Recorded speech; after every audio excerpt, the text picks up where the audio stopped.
Hi again, this fast demo announcement is just to tell you that I am releasing my 3D character controller on GitHub, so you can use it. And that is because I need a single mesh to make the next effect, and another character controllers that I have tried have multiple meshes and it's a problem to work with them. However, if you want to use this character in your project, it's very difficult right now. I have to refactor it and maybe move everything into the assets folder, so it's easy to copy. But anyways, for shaders it's very useful because, as I said before, it's just a single mesh. So I am going to show you.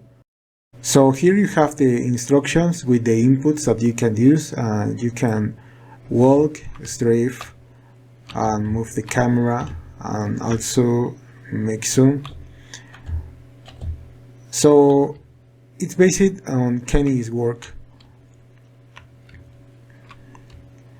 Yeah, and we're going to use this in the next tutorial.